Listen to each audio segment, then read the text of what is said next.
Hello, hi, hey. I am Jiccarra N. Hollman, and you are watching the SPNN Forum.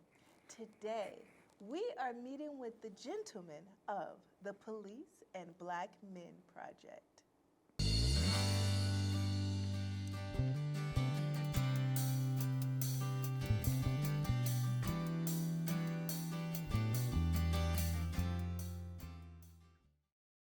Hi, gentlemen. Hey. Hello. So I have Bill Doherty and Guy Bowling, the founders, creators of the Police and Black Men Project. I understand that this came about from a conversation from, i.e. said white man,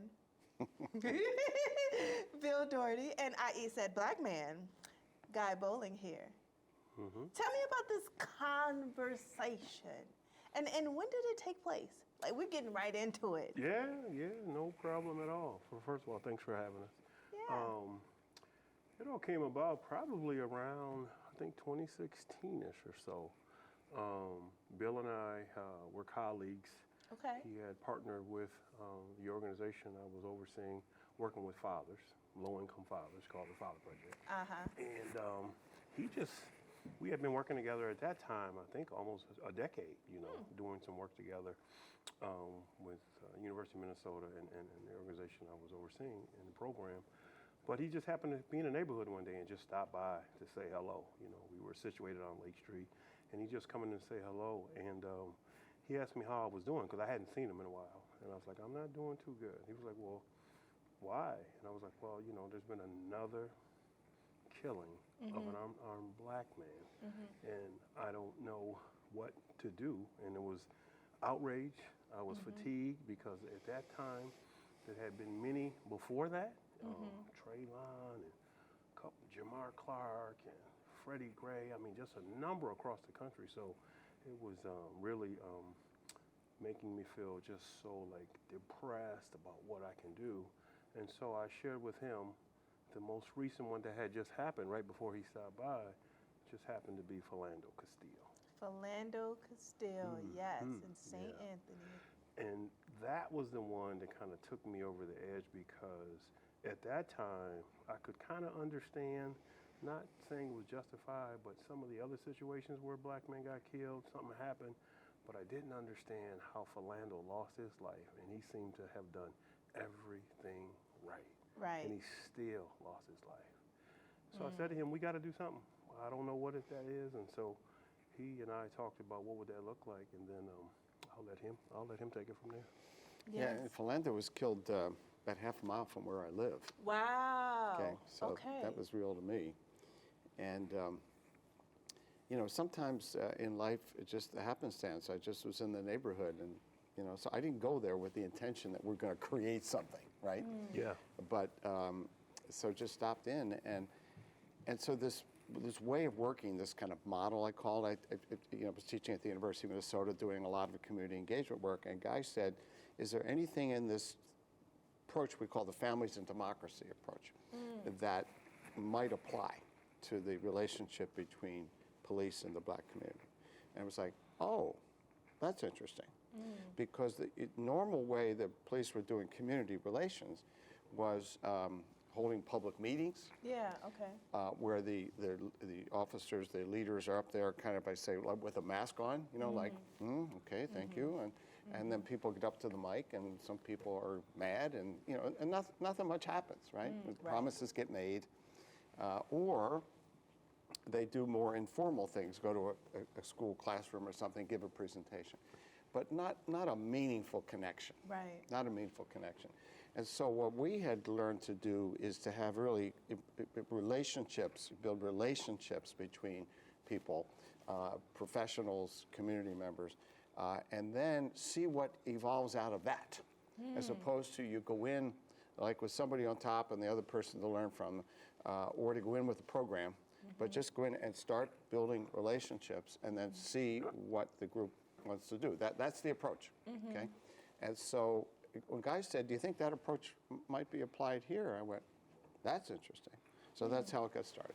Wow. What are some of the core beliefs of Police and Black Men Project? Well, if I could just start, I mean, the mission Yes. is to build relationships of trust Okay, to promote community safety. okay. And so the way it all came about was, how to get together a small group of we just have black men, because that's the flashpoint, right? Yeah. So black men and police officers. And we knew we could get the black men. And that wasn't going to be a problem. Right. But how to get police officers. And I didn't know anybody in the police department. And, you know, we didn't have any connections. But I went to somebody who knows how to make connections.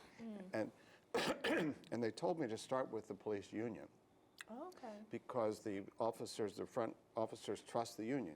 They don't always necessarily trust the chief, okay? Okay. So started there and had some coffee with some officers, and then told them that this is not going to be a regular thing where you come and listen to complaints, Yeah. or you go and you tell them what's it like to be a police officer. Those are the two things. We're going to get to know each other here, and then we're going to go into depth, and then we're going to see what we're going to do. So they kind of liked it, and so they talked to their colleagues about it, and then once there was a grassroots buy-in, then I went to the chief. Okay. Okay, and the chief kind of liked this idea, so we decided to start having these small group meetings, again, with the mission to build relationships of trust to promote community safety. So, Guy. Yeah, and I think one of the things that we knew that could come about if we used the same approach that he described earlier about coming together, developing rapport and relationships, and then come up with what are some solutions on what we can think about that we could do to help us get to the common goal of public safety. And part of the reason we felt like we could do that, even though it was going to be organic, is because based on what we were saying earlier, Bill and I already had a relationship for about a decade. And we had already done a project together that we built organically using the same model. And at that time, it was a component within a program working with low-income fathers, eliminating, reducing barriers that prevents them from being in the lives of their children. But after they overcome those things, after they reduce those things or eliminate those things, and then they get their footing, right? Stability, individually, family, and then next thing you know, they start saying, well, how can we help your program? Oftentimes we saw a lot of them like, you know what, you've given to me, it didn't cost us anything, it was just voluntary participation, just our time. We want to give back to your program. And Bill and I, from scratch, and you know, a couple others, built something that says, how do you give back? And so we created something called Citizen Father. And Citizen Father is a leadership development, and I know you know a little bit about Citizen Father. It was a leadership development component of the fatherhood program, Right. where men could give back. Oftentimes, you know, people think that men don't want to give back and volunteer, and that's just not true. So we had already built something together where it started with, even though majority of the men who were part of it, they were African American, but there was also different cultural specific guys that was also a part of it, but they wanted to create something for their community. They tackled a problem, and that's what we came up. So I knew by us organically begin to meet and talk and develop relationships that we could take that same approach with police officers who we didn't know, who didn't know us. We spend time together, we get to know one another, and we realize that there's a person behind that badge and behind that uniform. They can also see there's a person behind that hoodie, that baseball hat as an individual. And the only way you get to know that is you spend time with one another. So it's not an assumption being made based on what I look, my outer appearance. It's not an assumption being made based on this uniform and this badge. I'm a real person behind this. And I knew that it just took time to learn that about each other. And that brotherhood was created. Okay. I have to address the elephant in the room and ask the question. This is called Police and Black Men Project. Black men. Police? Are you a police? Oh, no, oh, me. Oh, oh yeah.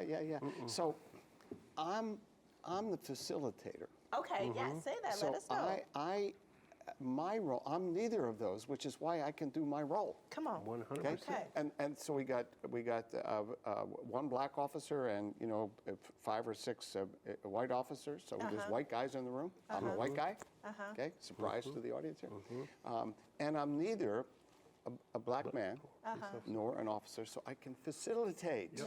Okay. Got you. Okay, I'm a neutral. The way I think about neutral, I'm for everybody. Yes. But I don't have just one side I'm on. That's my role. Yes. Thank you. Thank you. We needed that. Yeah. Okay. So we talked about your core beliefs and your mission, right? And I don't want to brush over something that you said, Guy, which was this guy did everything right, but still he lost his life. And as I was looking at your site, I seen this term, outrage fatigue.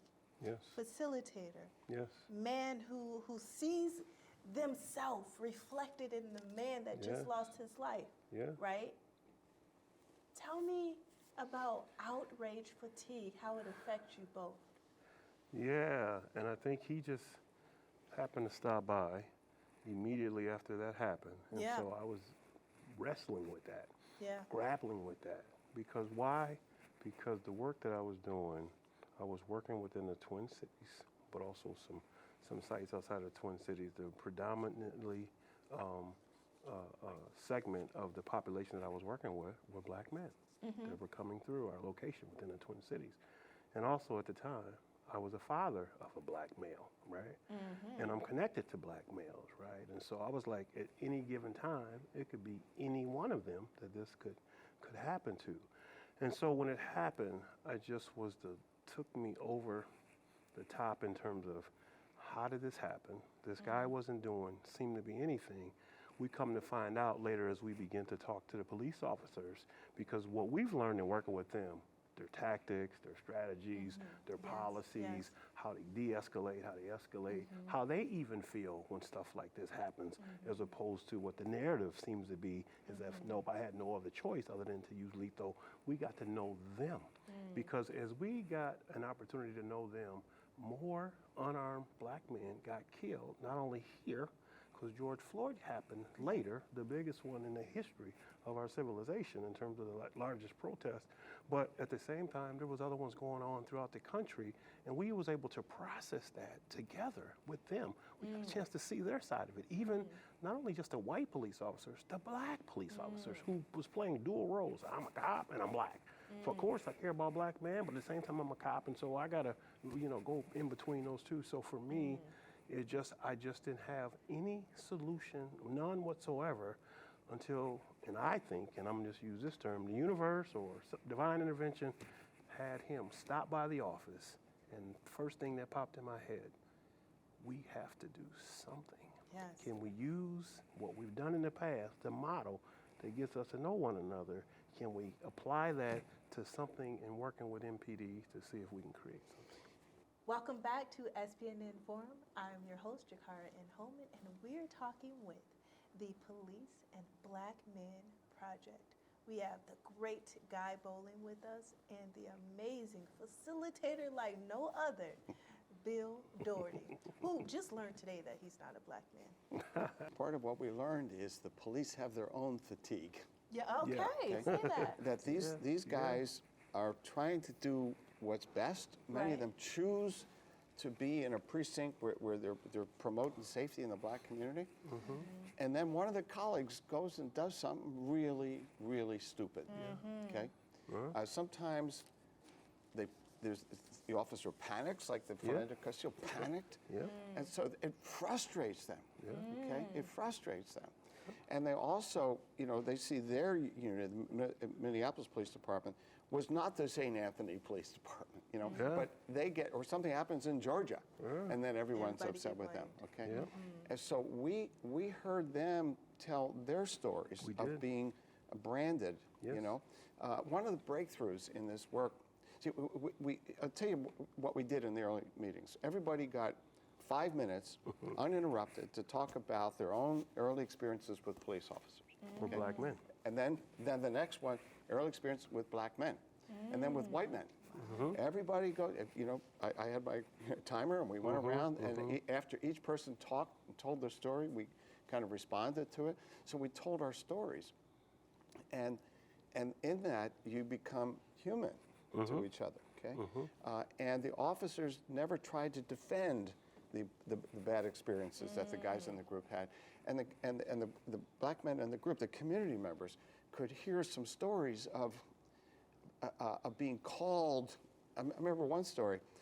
There was a domestic abuse thing, and the officers arrested a guy who was beating up his wife. She was in bad shape.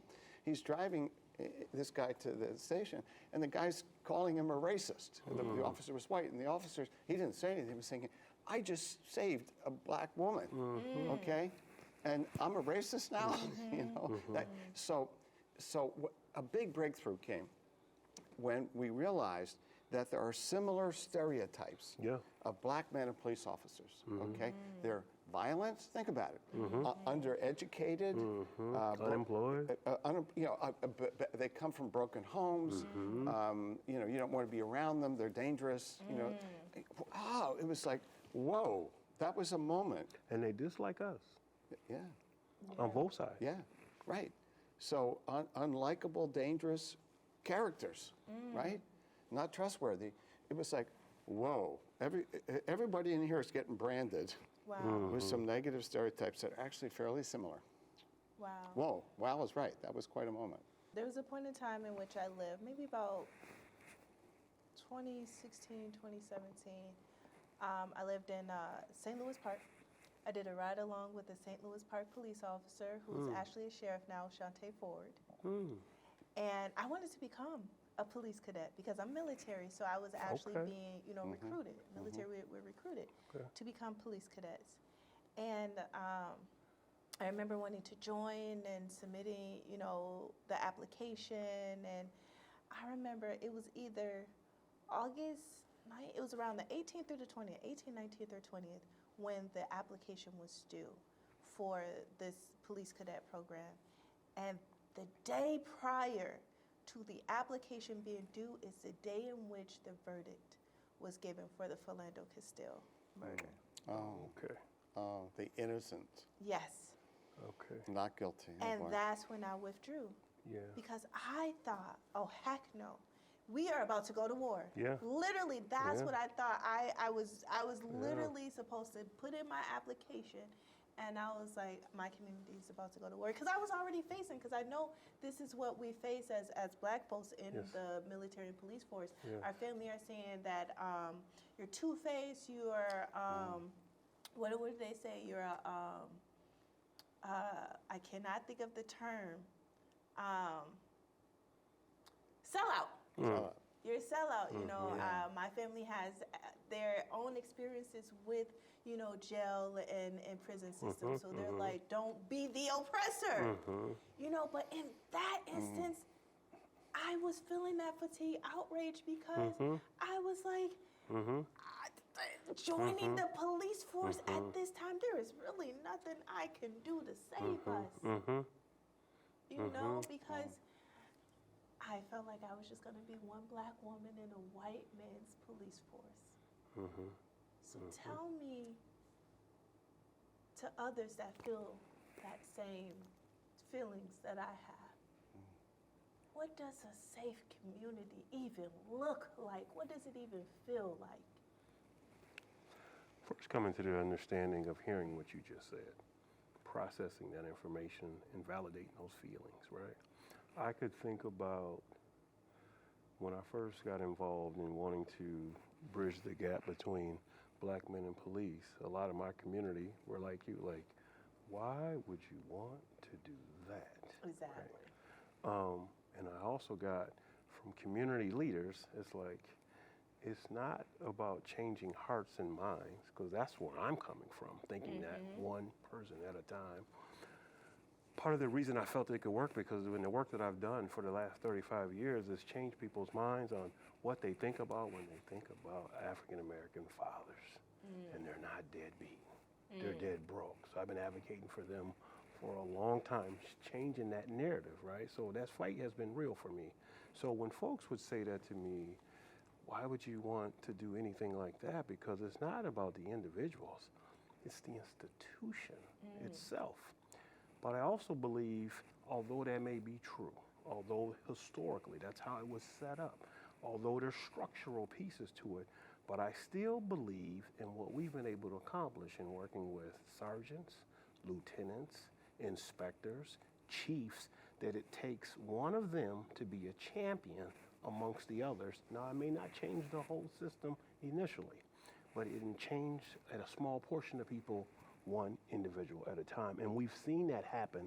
And Doc and I will talk a little bit more about kind of what we recently did, taking a trip to the Legacy Museum in Alabama, where we took community members, about 10 of them, and then we took about 7 to 10 or something officers, white officers, to the Legacy Museum to learn the history of slavery and then learn the history of policing to a degree and learn just a lot of the trauma that has happened within our community. So we went to the birthplace of the civil rights movement to give them a sense of where this comes from. So when you pull that person over, that young person over, or that male over, or that female over, and there's a sense of hostility, that comes from generations of stuff, and even stuff that's still going on today. So you have to begin to take that into consideration, understanding what it is that you're dealing with before you make an assumption about those folks. So to your point, you have to understand and be educated about what kind of difference do you want to make, what kind of difference can you make, and then see some examples of folks who, like you, still wanting to do the work, especially considering the fact that the inspector of the 4th Precinct is an African-American man running that precinct, and he's been there for the last 40 years. He helps lead this initiative. Yeah, what I'd like to say is, wow, I'm so glad when you said, could you be honest, I thought you're going to say, what do you guys really do in here? And you were very honest about your own experience, which I really appreciate. And what it inspires me to say is that we just have to, hope is a choice. Okay? Hope is a choice. It's not a feeling. And we can either pull back from engagement, in which case we get more of the same, and we can choose to engage. And we have this narrative statement we've developed where we say there's two models of this problem. One is the problem is the police. They are the problem, okay? And we got to reform them and hold them to, and obviously reform is important. And then the other is, well, the problem is black men. They're doing too much crime, and it's bad parenting, and and black community needs to hold them accountable. Well, it's all of us. It's all of us. We're all responsible for the safety of community, and we're not going to get there unless we work together. And finger pointing is not the solution. Thank you. Now, this conversation has been real. This conversation has been raw. We're talking with the police and the Black Men Project. If there's anything that you can leave us with, what would that be about the work that you are doing and the importance of your organization? We're all human. We're all human. And when we have broken relationships, as we have between police and the black community, one of the paths forward is to build better relationships. And we've shown you can at least do that on some level. And I'd have to say, I won't tell his age, but he just celebrated a huge milestone birthday recently. But I've gotten an opportunity to get to know him, work with him, and see his heart, and see that he understands what some of the challenges are as it relates to not only just being a black man, black community in policing, but willing to do something about it and being an ally. It's not like historically we haven't had allies on the other side to support our efforts in terms of equality and justice and things of that nature. But to know that someone like him and others like even the police officers, if given the opportunity to better understand, we've gotten to the point now where we have a level of camaraderie that we have with one another. We can crack jokes with each other. Sometimes they might be a little off color, might so much for you to hear, but we gotten that comfortable with one another. But I think it just opens it up because I think that I was telling this story earlier today. one of the things I wasn't so sour on police for or about is that as a young kid moving here in elementary school and getting into many skirmishes because you don't know, as a new kid on the block, the other kids will test you, and I found myself being bullied and all those things. And I found myself constantly getting in altercations, physical altercations. And the first person who said, wait a minute, they didn't assume that I was just a kid with bad behavioral problems. They wanted to find out why every time, you seem like a good kid, a nice kid, why every time we look up, you're in some sort of physical skirmish, altercation, what's that about? And when you're a kid, you don't like to tell adults you're being bullied. You don't like that. You kind of keep that to yourself for the most part, unless, you know, you're confident or comfortable about it. But I remember he said to me, you know what, I got something for you. It just happened to be at the local Boys and Girls Club in North Minneapolis. He said, come into the gym. This was a police officer. Yeah. Oh. Yeah, you told my story. But he said, come into the gym. And he took me into a room, and inside the room was a boxing ring and a heavy bag and a speed bag and some boxing gloves. He said, you know what, we're going to channel what you're doing, and we're going to teach you the skill of the sport of boxing. And at that time, that was when Muhammad Ali was extremely popular. He had just won the big heavyweight championship with George Foreman, and I was so caught up into wanting to do that. And I ended up becoming a Golden Glove boxer for like 10 years based on that policeman, because it was a whole team of policemen. I would have never known it because they had on regular clothes and I would have known it, but they embraced me and they brought me into their homes and connected with their family and cared about me. So that was my initial introduction to working with police. So I carry that because that has had an impact on me. And I say, and that was in the 70s. Right off the civil rights, all of that stuff, and there were people like that. I knew that there's others who just would care just as much. And there was a documentary that recently came out on Showtime called Boys in Blue that talked about the Minneapolis Police Department and the football team and how they cared and connected with those folks. And there was a couple of gentlemen in the documentary who said, you know, I never would have connected with police had you not been my coach, but now I see police in a whole different way. You just have to have a different lens and different, multiple experience to know differently, to make which makes the most sense. One police, one black boy, one black man at a time. That's right. Creating safe communities. Hey, you have just watched SPNN Forum. I am Jiccarra N. Hollman, and this conversation was with Police and Black Men Project.